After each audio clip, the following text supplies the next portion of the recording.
Hello, I'm Fred Stella, president of the Interfaith Dialogue Association, an affiliate of the Kaufman Interfaith Institute. Welcome to another edition of Common Threads. I'm suspecting that we as human beings have an inborn need to know what other people are thinking. I have no idea when surveys of populations began in history, but certainly in modern times, it seems that poll results are constantly being released to the public for one thing or another. And it goes without saying that political polls get the most coverage. But another subject that really helps us understand societies is religion. Who is believing what? Which practices from ancient times still make sense? And how we see others. They're all questions that many of us, even those for whom religion is of little interest, love to have a little light shined upon. Well, when we think of polling, who comes to mind? My guess is that most Americans, if asked to name research companies, would start with the name Pew. They seem to have set the gold standard for precise, unbiased reporting on the thoughts and habits of societies around the world. And today we're going to discuss Pew Research Center's latest and most comprehensive survey on all things spiritual and religious. The data has been collected from more than 50,000 people in 36 countries and finds that belief in life after death is widespread across the globe, as is the belief that spirits can reside in animals and in parts of nature. Moreover, younger adults are at least as likely as older adults to hold these spiritual beliefs, unlike belief in God, which tends to be more common among older people globally. This survey is the first time the center has asked adults across 6 continents at the same time about a range of beliefs and practices that draw a fuller picture of spirituality and religion around the world. Our guest today is Jonathan Evans. He is the senior researcher at Pew Research Center, where he contributes to international polling projects focused on religion and national identity. Jonathan received his master's degree from Georgetown University and holds a bachelor's degree from Brigham Young University. He's an author of the studies on how Indians view gender roles in families and society, religion in India, tolerance and segregation, being Christian in Western Europe, and religious belief and national belonging in Central and Eastern Europe. So we welcome to Common Threads, Jonathan Evans. Hello, Jonathan. Hello, thank you for having me. Certainly. So let's start off by asking you, well, a little bit about your background. Did you know in your college years, whether we're talking about undergrad or grad, that this is kind of sort of where you wanted to end up? Were you interested in polling, surveys, etc. back then? So when I went to graduate school, as you mentioned at Georgetown, I took several research methodology classes as well as some courses on statistics, and was really fascinated with all the things that were possible to be answered when you apply the right methods for a given situation. And also even was fortunate enough to have the opportunity to intern at the Pew Research Center, worked elsewhere for a few years and then came back and have been here for quite a while, and really enjoy the opportunity to understand more about why or how we around the world think about things relating to religion and spirituality. Well, the fact that you went to undergrad at a Mormon college and then your graduate studies at a Catholic college, I suspect that you would be a prime candidate if somebody else was taking a religion survey. I'm assuming that you were able to learn to appreciate both cultures, and I'm assuming that those cultures were somewhat different.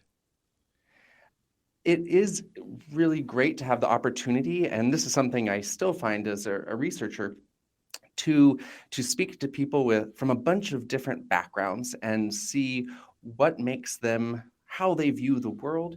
This is something that we often speak to academics to try and understand things through different lenses. We sometimes do focus groups or shorter interviews just to understand how we should even ask questions, because we don't want our biases to come in, and so we want to get as much information as possible. And so that's a great thing about the research process. So how do you find people? Is it easy? Do they trust you from the get-go? I mean, especially with your credentials being from Pew Research, do people go, "Oh, well, gosh, Pew Research, of course I'd love to be involved in this," or is there hesitancy? And of course, now for this project, you're not only talking about Americans, you're talking about people around the world. I'm guessing perhaps some populations were not aware of you. So tell us about that leg of the journey. Our process for doing interviews, we do not ourselves as researchers get to go to each of these countries and interview, because we do, as you noted, interview tens of thousands of people to do this. And also, as wonderful as it would be to speak all of the languages, we do the survey in several dozen languages so that people can respond in their own language and give us their best understanding of their lives. And so we work with local firms who have their own interviewing forces, so that they do surveys on any number of topics for any number of companies or governments or organizations. And so we work with reputable firms in these countries and use their established credentialed interviewers who have these years of experience at how to gain people's trust, how to approach them in a way that will encourage them to participate. And we also work to craft our surveys in a way so that it hopefully flows more like a conversation as they are getting each of the questions. It's not just sort of getting hammered over the head with too many rapid fire topics in too many different directions at once, so that yes, people can feel comfortable, and we want them to feel okay giving us their information, because we are asking them sometimes fairly personal things. For example, asking them not only what their religious identity is, but asking them, well, how often do you go to church? Or do you believe in God? Sometimes, potentially, for some folks, fairly thought-provoking or deeply personal held beliefs and practices. And so, yes, we craft everything as best we can, not only to encourage initial participation, but so that people will stick around for the whole of the interview. We don't want to, have someone stay for 10 minutes and then drop off and we can't use their responses. And I'm curious, do you ever get hesitancy on the part of a potential participant because let's say they live in a theocratic state? Do you ever hear the excuse, no, I don't know where this information is going to go, and perhaps I'll be identified by this information and maybe be accused of blasphemy? Does that ever come up? So we are certainly sensitive to that, and there are people who will refuse to take the survey, and if they refuse, of course, that's their right to refuse to take the survey. And we also, as we go through the survey itself, people do have the opportunity to say that either they don't know, because sometimes people are like, I'm not sure, and that's fine, or they can also just refuse. So if someone is uncomfortable with the question, they always have the right, and they're told this at the front, like, if you don't want to answer that, that's fine. Obviously, we hope, and our interviewers are trained to try and get people to answer, to set them at ease and make them feel comfortable enough to give us an answer. But you're right, we don't want to force someone into something that they don't feel comfortable doing. And so we try to strike that balance. And I mentioned a minute ago or so that we know who you are. When somebody says Pew Research, you carry a lot of street cred here in the USA. But what about in sub-Saharan Africa? Do they even know you? Because you say you use local companies. Are you aware if they know that this is ultimately for Pew Research, and do you have the same high reputation in some of these other countries that you have here? When we approach someone or I guess the local team approaches someone to do the interview, there is a statement, a consent statement that we give them, just like you would have for any number of research types, where it outlines some of the basic things, like we were talking about the ability to refuse, but also who the ultimate user of the data is, the fact that we are Pew Research Center, and so people have the opportunity to know where the data is going. Mm-hmm. But I do not myself know as far as what the either refusal or increased approval would be because of the mention. I don't have, at least off the top of my head, any answers to people being more likely or less likely to take it because of us being Pew Research Center. That's an interesting question. Well, it should be on your next survey. So you mentioned focus groups a little bit ago, and that answers actually part of my question. I was wondering just exactly how you extract the information out of a person. I can tell you that I've been a part of many surveys. Most of them are on the phone, and some of them are done by robots, and some of them are done by who I think are actually real live human beings. Otherwise, it's incredibly advanced AI.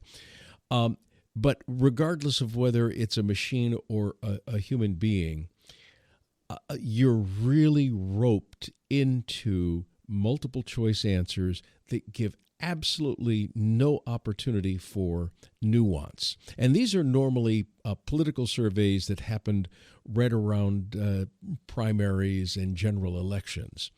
And I take part in every single one. A lot of people don't answer their phone anymore unless they recognize it's a friend, especially when it's around election time. I answer every phone call because I don't want to miss the opportunity to give my opinion. And I'm happy to do so. It's just kind of frustrating when they say, well, you choose A or B. Yeah, but no, there's a C there that you're not asking me to make a statement on. So I'm gathering that you extract information from an individual through multiple ways. Tell us about that. You are hitting on the balance that we have to strike, and it can be tricky.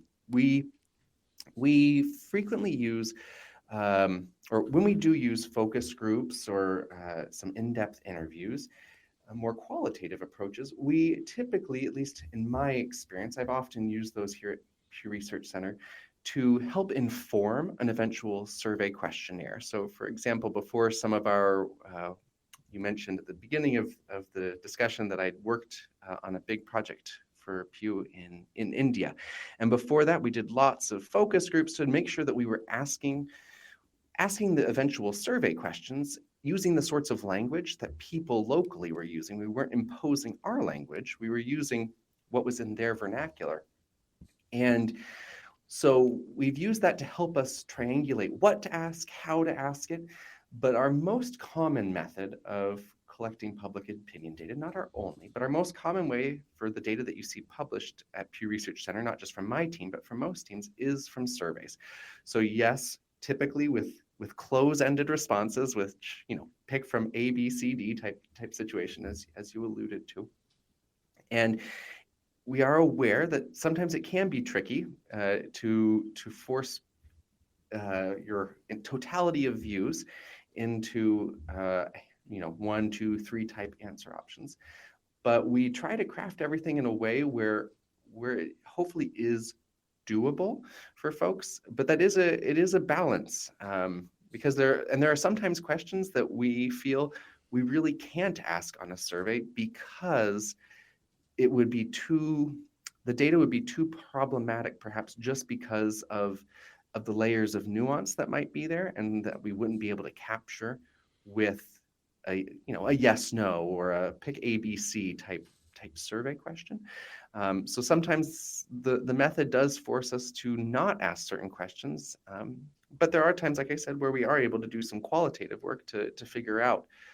So for example, when I worked on a project that you alluded to, studying religion in Western Europe, we did some focus groups after the fact to try and understand people's religious experiences throughout their lifetime. And in that report, we did include quotes from folks talking about their religious experiences moving away or toward religion throughout their life, and the ebbs and flows, and added some of the detail and color that might not on its own be available from a survey response.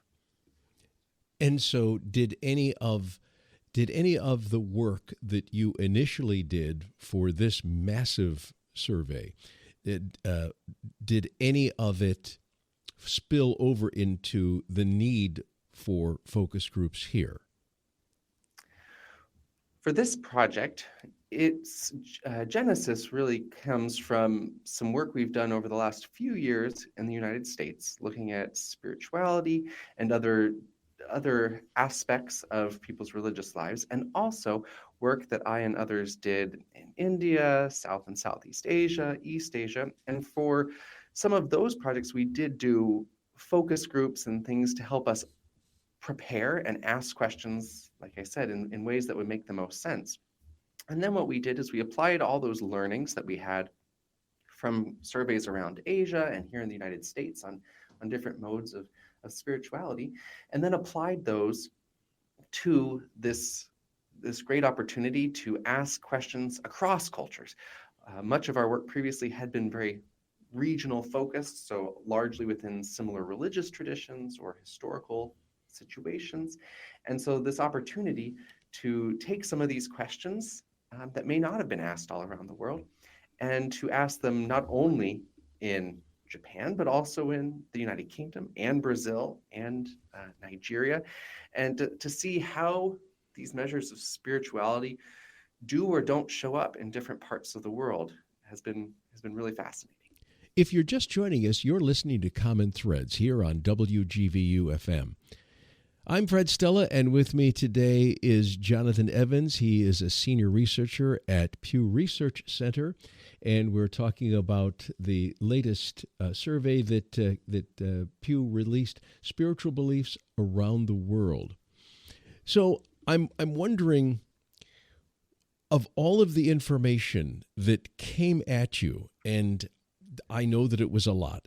I can't fathom how long it took you to process it and put it into the form that it now is, which is really quite easy to understand. Were there any real surprises for you where you just kind of figured, oh, yeah, we know this country. We know what's kind of going on with this religion here. We don't know so much about this other country and how they practice. But did you ever get much data where you go, really, I never would have thought, X percent would believe this and Y percent would believe that. I thought it would be the other way around, or anything like that? Well, first, thank you for your kind words. And something that I find very interesting from this report, you noted at the very top of the discussion, is that previous research, both by us and others, has shown that older adults tend to be more religious than younger adults. It's not universally true, but if there was a tendency, that's what it would be. And we've seen this pattern around the world as we've measured things like how often people pray, or even simply identifying with a religion. But in this survey, when we included this wider set of questions that tackle topics such as the existence of spirits or beliefs in life after death, some of these questions that get at broader aspects of spirituality show limited differences between younger and older adults. And in fact, on a few of these newer questions, the youngest adults are perhaps more likely than the oldest adults to believe in spiritual ideas. So as an example, adults ages 18 to 34, that was the youngest cohort we looked at, are somewhat more likely than adults ages 50 and older to say that animals can have spirits or spiritual energies. And this is the opposite pattern that we see not only in our past work, but even in this survey for people around the world saying they pray daily, where older adults are more likely in general to say that they pray daily. And I find this really interesting that as we have expanded the topics and the numbers of questions that we're asking about, that some of the patterns that might have been accepted as what will ripple to everything, it's perhaps more a function of the questions we ask, that some of these traditional questions on religiosity, such as church attendance or saying religion is important in your life, that those maybe have similar relationships with things like age, but as we expand the tent of the questions we're asking about, we are picking up different relationships. Yeah, I will say this. I was quite impressed by the quality of the questions that I read in the report. They do go much further than the traditional surveys that I've seen throughout my adult years. And you gave perfect examples, like church attendance. And a lot of time, back in the old days, it was church attendance. So if you attended a synagogue, a mosque, or a temple, what would you say, right? You'd be giving the impression that you were of another religion than you really are. I'm curious, what is a spiritual energy? Is that synonymous with soul, or is that something different? To say an animal has a spiritual energy. Yeah, so this was part of, we asked about three different aspects. We asked about parts of nature, such as mountains, rivers, or trees. We separately asked about objects such as crystals, jewels, or stones, and then animals, and asked for each of those three categories, can they have spirits or spiritual energies? And we were very particular in the way we worded it this way, because while it could include some of the terms you just listed, we did not want to be too definitive for folks, because we know that in different traditions, different cultures, there could be different understandings of this underlying concept that there is something there beyond the object itself, for example. But we wanted these questions to work as well as possible across 36 different countries, across a variety of religious traditions, and we didn't want to ask them in such a way that would turn people off just on the face, like you're using language that is clearly from a different religious tradition. I do not want to answer the question. And so that was our goal, because we know that while certain religious traditions, certain religious texts may have very clear boundaries, not always, but they might have clear boundaries of what is considered acceptable or not. Not necessarily do all followers of those religions follow the religion exactly the way that it says, and we wanted to give people the chance to really describe their lived experience, whether or not that perfectly aligns with what a religious leader or scholar might say should be. We wanted to give people questions that would work in as many scenarios as possible, so that they could give us their honest opinion of, yes, I believe this, or no, I don't do that. And that was our goal. And how about belief in, well, I'll use the word God for right now. How many opportunities were they given to, or what were the opportunities they were given to express the fact that they believe in an absolute primal cause, prime mover, great spiritual energy, etc. Aside from, do you believe in God? You know what I'm saying? If you're talking to multiple Sure. Multiple cultures, sometimes the big G word scares some people away.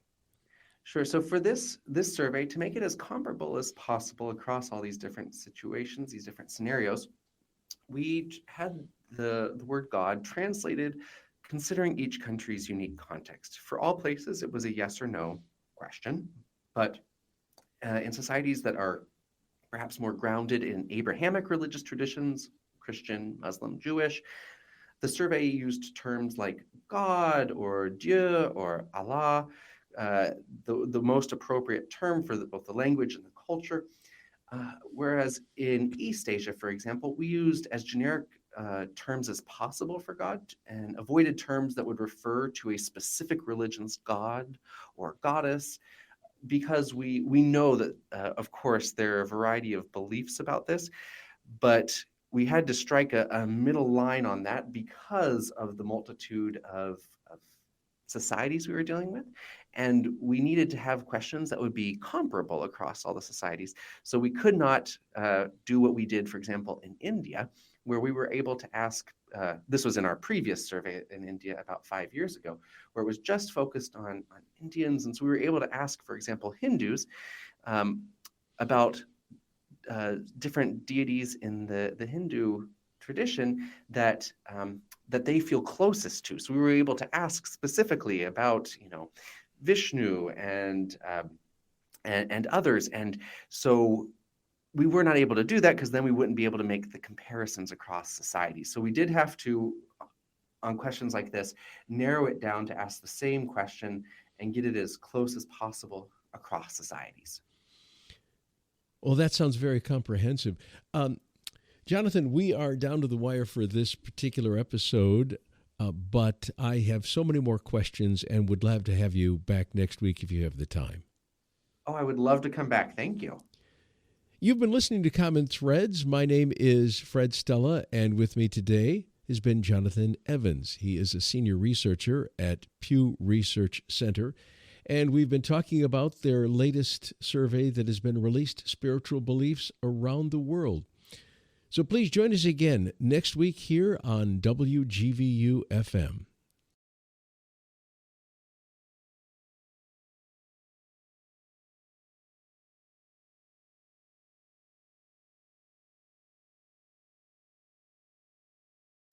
Hello, I'm Fred Stella, president of the Interfaith Dialogue Association, an affiliate of the Kaufman Interfaith Institute. Welcome to another edition of Common Threads. Last week, we began our conversation with Jonathan Evans.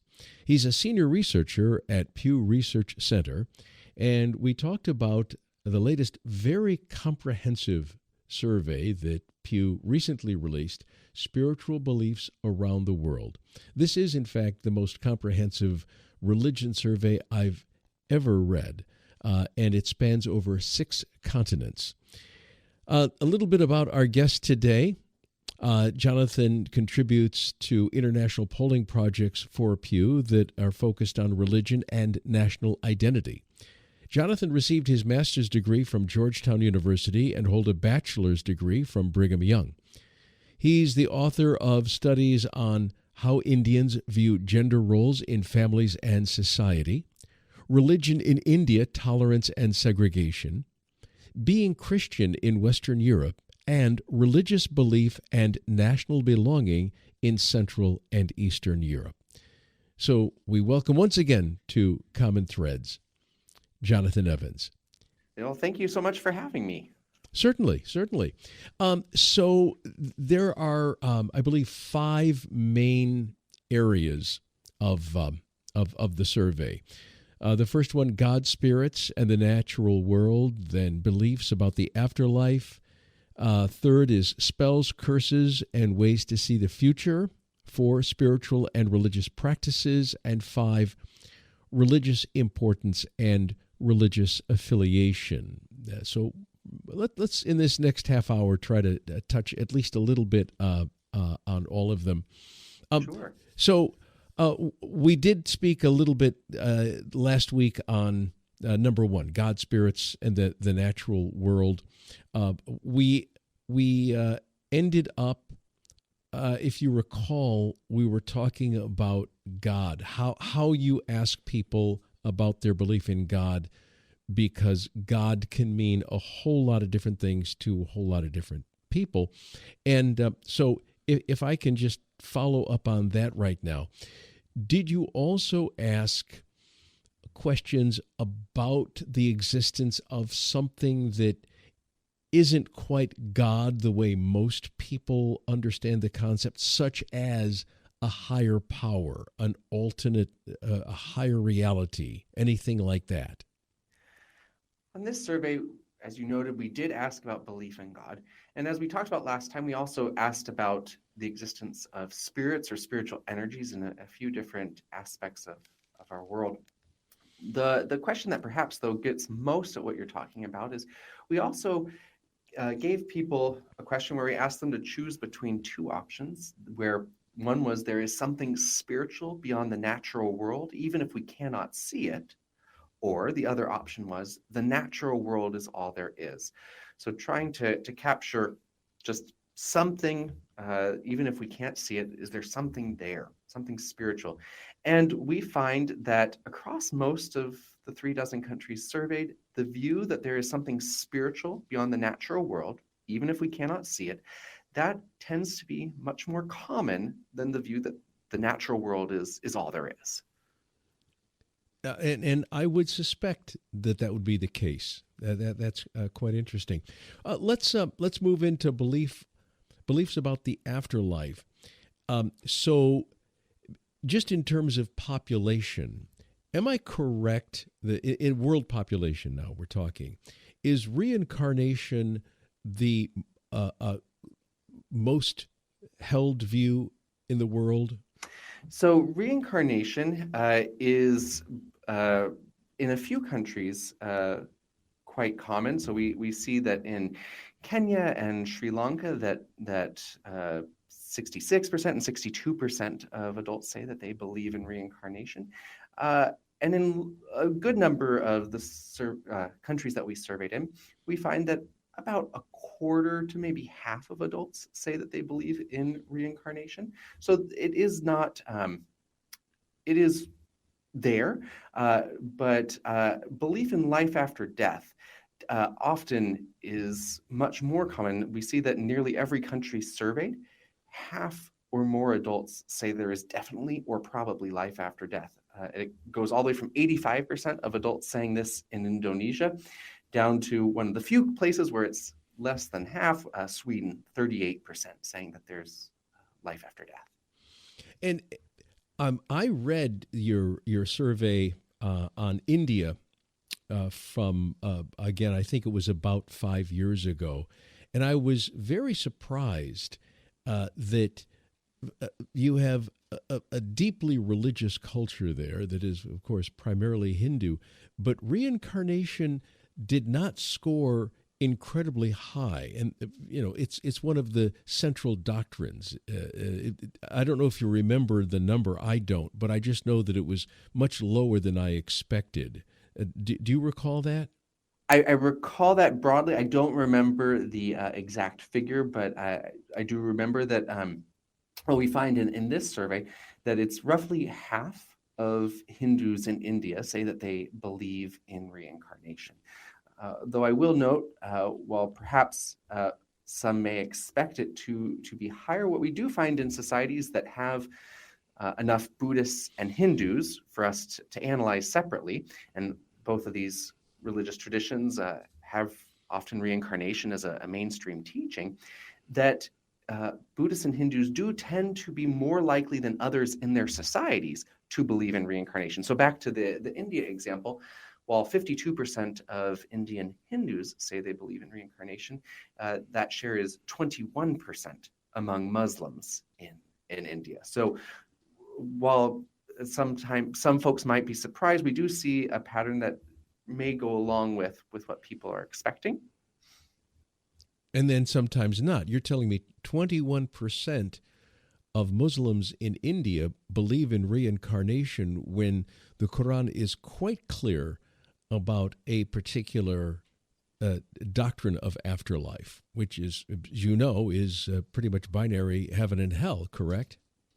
So what we did on this survey was we made it so that we were asking questions that perhaps have their roots or would be most commonly understood as coming from different religious traditions, such as a question about reincarnation and being potentially mostly from Buddhism and Hinduism teachings, so that we could give people the opportunity to express how they believe, how they practice, and do so in a way that is not, for their interaction, explicitly tied to religion. So we did not ask this question as, do you believe in the Hindu teaching of reincarnation or something like that? We just asked about the belief and about what it means so that people could just give us their opinion. We did define for reincarnation, we did define the term. So we asked, do you believe in reincarnation? The belief that people will be reborn in this world again and again. So on this one, we did give a definition, but even with the definition, we did not say that it was a particular religion's teachings. We just wanted to know, do people think this is the way that the world works?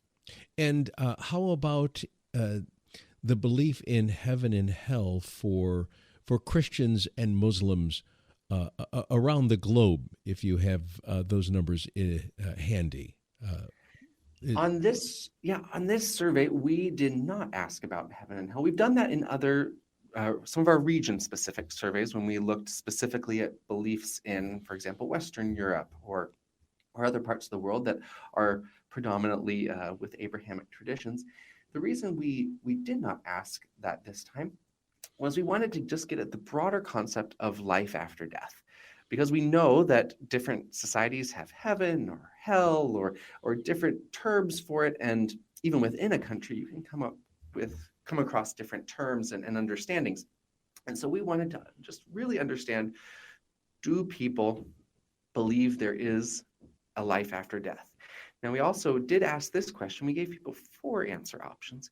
We didn't want just to give them a yes, no on this. We gave them, there definitely is life after death, probably is not, or definitely is not, so that they could perhaps give some of the gradation that they might want to give.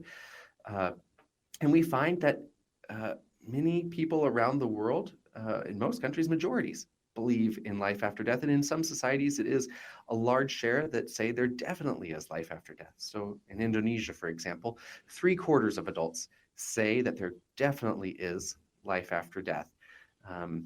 So there's a lot of variation on that too, though. We see places such as Japan, where only 11% say there is definitely life after death. Is that right? Japan says only 11%. 11% say that it's definitely. Another 36% say that there probably is. So we're approaching half when we look at both probably and definitely. But as far as the share saying definitely there is life after death in Japan, yes, 11%. Ah, I see. And I'm not asking you to explain this, but I can guess that you ponder what I consider an inconsistency. Let's say you have a population that says 50% believe in God, but 60% believe in life after death. I have a hard time in my feeble brain conceiving of that understanding of being able to believe in an afterlife without believing in a God. But that's the sort of stuff you get. Am I correct? It's stuff that sometimes does not seem consistent. There are definitely, when we ask these questions, we find that there are patterns sometimes that might surprise folks, especially if we're considering some of the more traditional measures that are highly associated with each other and have been asked for a long time. For example, if we think about people's rates of prayer, the rates of saying they attend church or mosque or what have you, those sorts of things tend to be quite aligned with each other. That, if you say that you pray daily, you're more likely to say you believe in God, or more likely to say religion is very important. But we do find that there are some of these measures that don't really align with each other, where what might be considered the more religious or more spiritual response does not align with another question's more religious or more spiritual response. So, for example, thinking to the question we talked about just briefly earlier about animals having spirits or spiritual energies, we find that there really isn't a difference in a sense of the whole survey, between people who pray daily versus those who pray less often, that the rate of prayer does not really align significantly with how people do or don't believe in spirits in animals. There's a few countries where people who pray at least daily are more likely to believe it, but there's also a few countries where people who pray at least daily are less likely to say that animals can have spirits. So it is interesting as we look at a wider range of topics related to spirituality and religiousness, that new patterns potentially start to emerge, or no patterns even emerge. Interesting. I want to remind people, if you're just joining us, you're listening to WGVU FM. I'm Fred Stella, and with me today is Jonathan Evans. He is a senior researcher at Pew Research Center, and we're talking about Pew Research's World Religion Survey here on Common Threads. Let's talk about gender and religion. Any broad finding that you can tell us? Are women still, by and large, more religious than men? As with many things on this survey, it really does come down to the question asked. So, as we and others have found before, there is a gender gap with, for example, the question on how important is religion in your life? That women are more likely than men to say that religion is very important to them personally. And in some places, women are also more likely to be religiously affiliated. But it really depends on the question. So, for example, on the topics related to the afterlife, women are somewhat more likely than men to believe in life after death, or that the spirits of ancestors can help or hurt them. But the gender divide on those topics is actually most pronounced in European countries.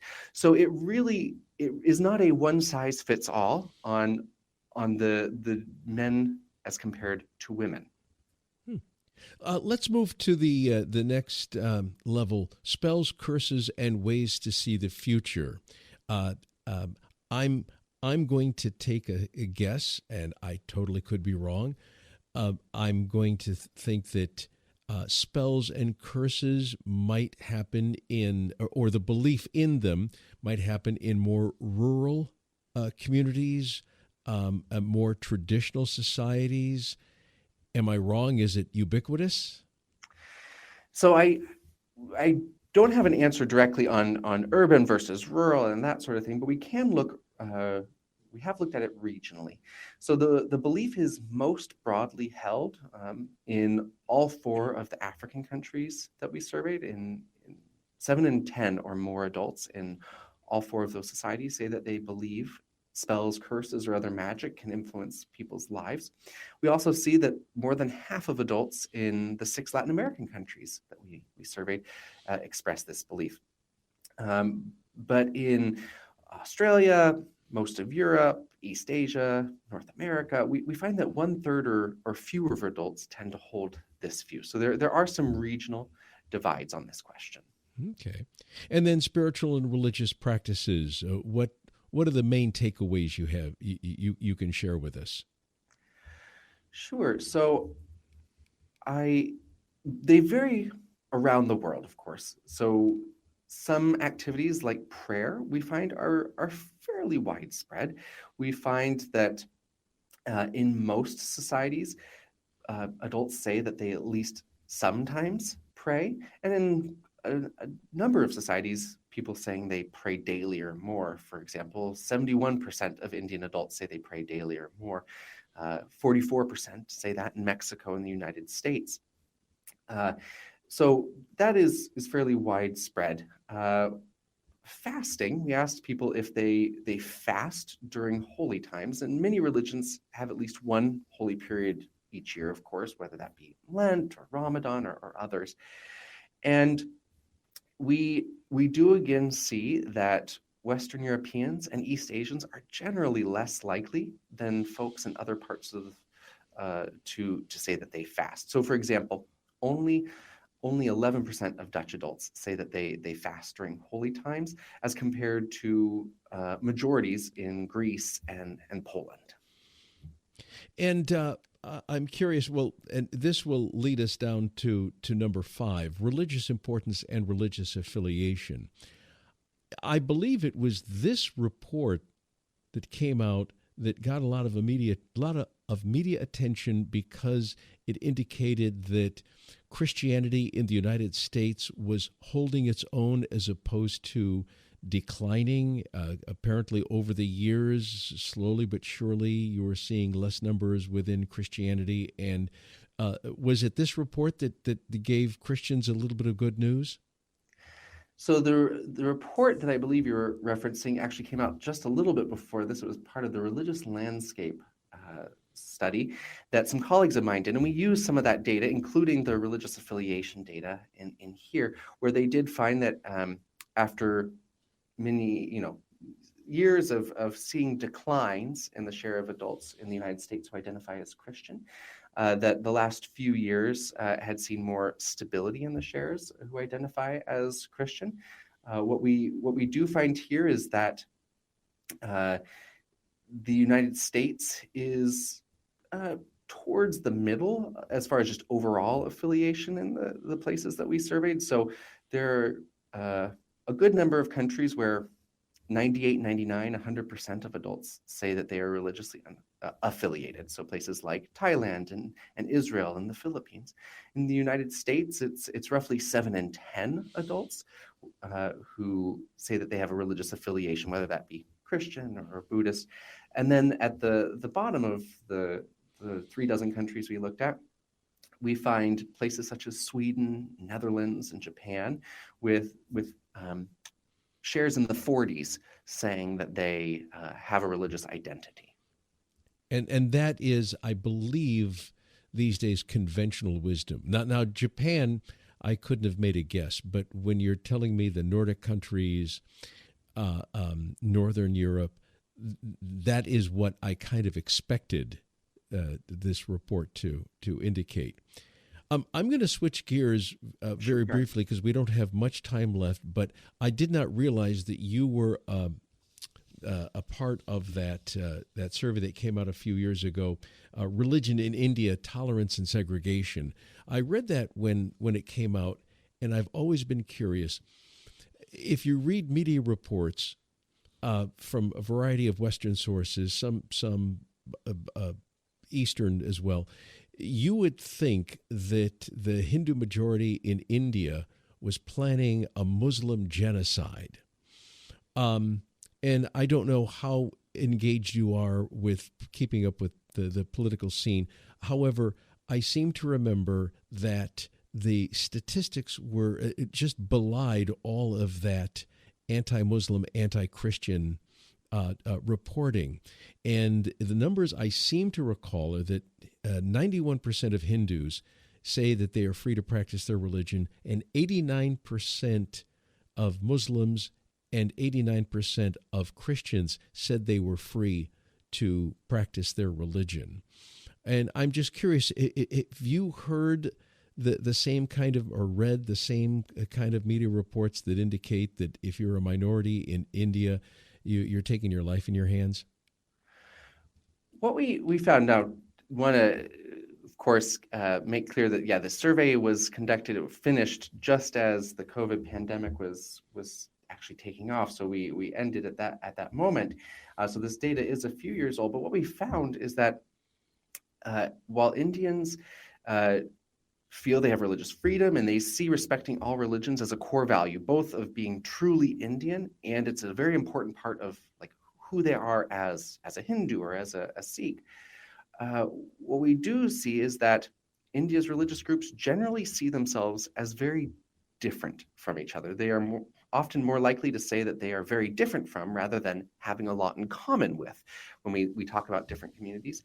And there's this perception of difference, and it ties also to a desire to stop religious intermarriage and wanting to stick with their own religious community when it comes to their friends. So That, I think, is sort of encapsulated in the title of the report, that there's both tolerance and segregation. There's this desire to respect all religions, but at least when we did our survey 5 or so years ago, that major religious groups do see little in common with each other and want to maintain some degree of separation. And if you were to, have you ever had or done a survey like that, say, in the United States? Do you have any statistics in terms of people of different religions here in the USA saying we want to stick to our own and we're all very different, or the complete opposite, or somewhere in between? So I know that others at the center have done some survey work related to this, asking about attitudes towards other groups, what is their feeling towards other communities. But it is not something that I have worked on, so I don't, off the top of my head, have the answers for what those dynamics are. Okay, no, fair enough. Fair enough. The countries that are the most religious, at least according to this survey, did I read this correctly? Did Bangladesh report 100% belief in God? So we do find that there are certain measures where we see 100%. So yes, Bangladesh 100%, and that's likewise Indonesia, Kenya, and Nigeria. And there's about 10 or so other countries where 99, 98, 97% of people say that they believe in God. So there are, and we see similarly, a dozen or so countries where 100 or close to 100% of adults say that they have a religious affiliation, whether that be Muslim or Christian, Buddhist, what have you. I would say there were a few things in the report that surprised me, and I would say that is in the top three. I just never know where you can get 100% agreement on virtually anything, but you did find that there are countries that have 100% or 99, 98, just like you said, and that's absolutely amazing to me that you could get that much of a consensus. But that's impressive. What would you say are the biggest takeaways of your elevator pitch? Right, we're in a building. Wait a minute, you're Jonathan Evans. What floor are you going to? I'm going to 18. Okay, we got 18 floors. Yeah. So what's the biggest takeaway on your world report? Yeah, let's give the elevator pitch. So the thing I think is very intriguing is that the questions we ask about religion and spirituality matter. That as we ask different questions, we can get somewhat different results, whether that be different countries appearing as more or less religious in the stack up against other countries, or in things such as looking at economics. There's a theory called secularization theory that posits that as societies become wealthier, they are less likely to place importance on religion or related things. And when you ask questions like how often people pray, we do see that relationship. But when we ask other questions, for example, the question about that we talked about for a bit about, is there something spiritual beyond the natural world? We don't see that relationship. There are places that would be considered relatively similarly less economically advanced, where a majority in one place says this is true and a minority in another place feels that way. Similarly, we see the US, a majority saying there's something natural or spiritual beyond the natural world, whereas in Sweden, we don't hit the halfway point. So I think it really is interesting to see that the measures we use really can shape the narratives that we have to talk about religion and spirituality around the world. And that is a great note to end on. Jonathan, thank you so much for your time today and last week as well. It's been great. Well, thank you so much for having me. You're listening to Common Threads. My name is Fred Stella, and today we've had Jonathan Evans, senior researcher at Pew Research Center, to talk about their latest World Religions survey. Please join us again next week here on WGVU.